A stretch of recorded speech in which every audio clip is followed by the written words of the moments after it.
Mary Lloyd from ABC about travelling around Australia, and we had a lot of calls from people who had done it with their families and who had had a great time and thought it was a great bonding experience for their family. Took them out of school, drove around the country, that kind of thing, and we even had teachers calling up and saying they thought it was great for kids as well. But a big part of it, of course, was also that the parents had to take on the roles of teaching the kids on the road, and whether or not they had a curriculum or not, or the school gave the material, that was a part of it.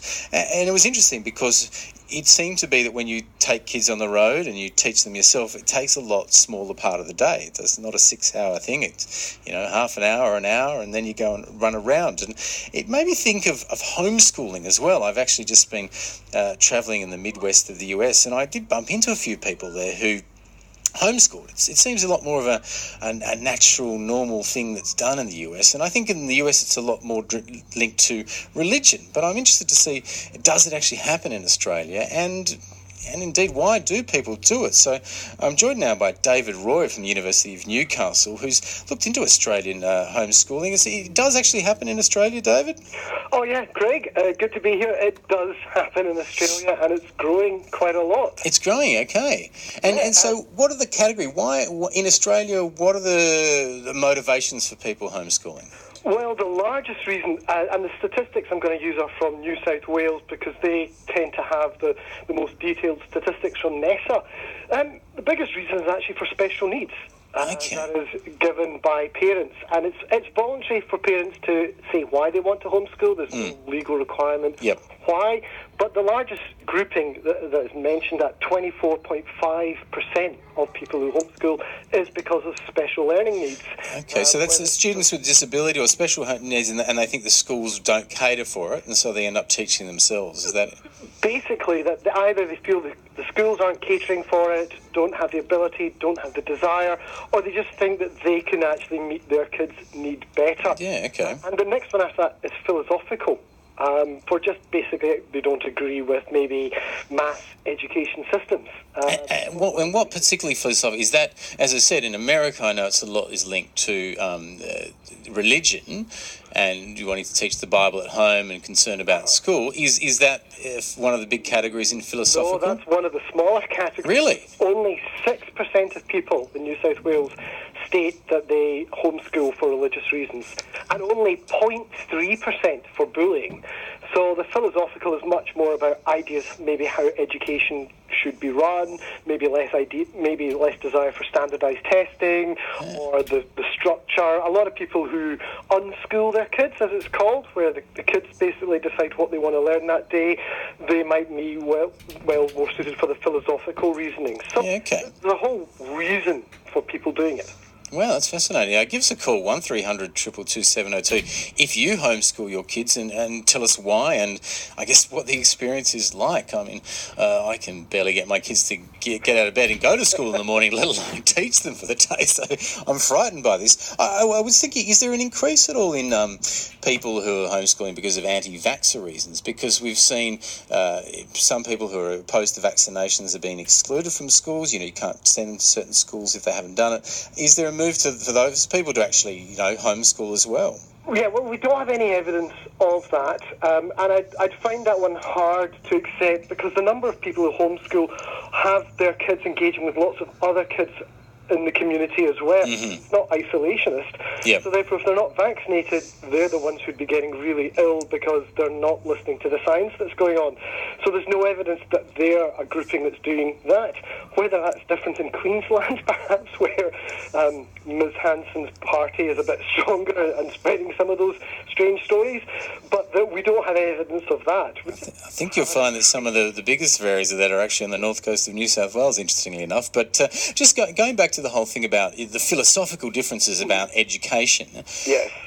If I homeschool my kids, do I have to still teach them the curriculum? Because the curriculum is kind of set for the state or for the country. Yes, you do. You've got to show to the NESA, the New South Wales Education Standards Authority, that you know what the syllabus requirements are and that you are trying to meet those syllabus needs.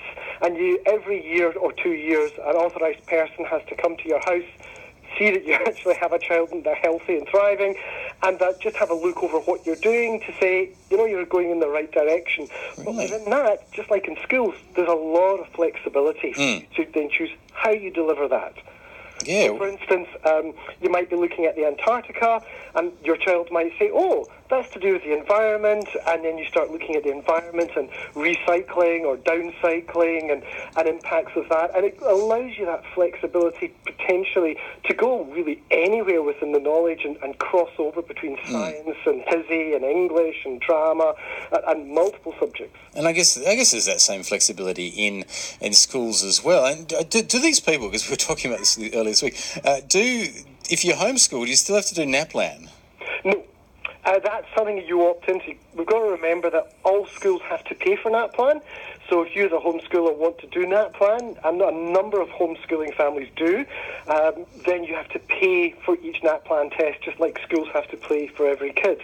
And the statistics tell us that kids who are homeschooled don't do any worse in NAPLAN or in the HSE than kids who go to any mainstream school. In fact, there's a kind of indications they might do better. Might do better. That's interesting. I wonder if that's something to do with the parents or the people that are teaching. And we've actually got Vivienne on the line. Vivienne, you homeschooled 5 children, is that right? Yeah. And it's perfectly doable. I just want to say that anyone who chooses to do that, it's really quite doable. Yep. We have a lot of resources available to us on the internet, and in homeschooling communities there's a lot of activities and that's great. And so Vivienne, when you were homeschooling your children, did it take more or less time? I've heard that it kind of takes less time in a way because you don't have a lot of the other kind of school things around it. How long a day would you teach? I don't think of it as teaching them. I think of it as facilitating their learning. So you find how they can best learn. So one of my daughters is actually dyslexic, so she learnt by listening and experiencing things more than reading. And so, you can set her up with an audio book. There's so many resources, and I didn't really feel like I was always teaching. Yeah. Really, a lot of it is also just what you do all the time. So another one of my daughters is really interested in cooking, so she spent a lot of time cooking. She'd find recipes, she'd adapt them, she'd multiply them, she'd cook them, and now she has a part-time job in a bakery, and she's studying at TAFE doing business admin. So you can really tailor to do what is to the kids, to the children, and some of mine have gone on to university and work and TAFE. So it's not like you're excluding. Just a quick question there, Vivienne. Did you homeschool your kids right through the end of high school, or did they go to? Yeah, right through. Oh, well, congratulations, 5 kids there. I think it's perfect. I just want to encourage people that it's perfectly doable, and that as they can, as they learn to read, they can really learn a lot themselves. Yep. And there's so many resources that we have access to, and they can learn.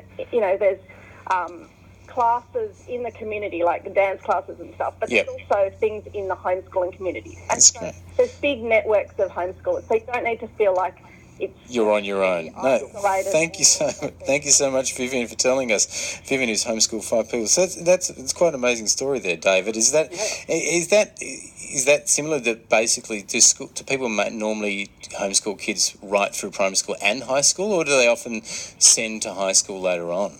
A number of families do send on to high school from year 10 onwards, but not all. And increasingly, because of the internet, because of our access to curriculum, more and more families are taking it all the way through to year 12 and allowing their kids to make their choices, what they then do going on to university, or as Vivienne was saying, TAFE, or just straight into work, or if they haven't got any training, perhaps presenting radio programmes. That's a joke. There's any opportunity, and a lot of homeschoolers, they're not trained, but they become trained in how to teach because it's one-to-one. So there's some real benefits if the family's committed to it, but it's something you have to commit to, and also recognise there's going to be a financial cost because the government gives you no funding. No money. Unlike every other kid. Maybe this is the way they can cut education spending, just make more people homeschool. I'm going to have to get rid of you, David, because you're so rude to radio presenters.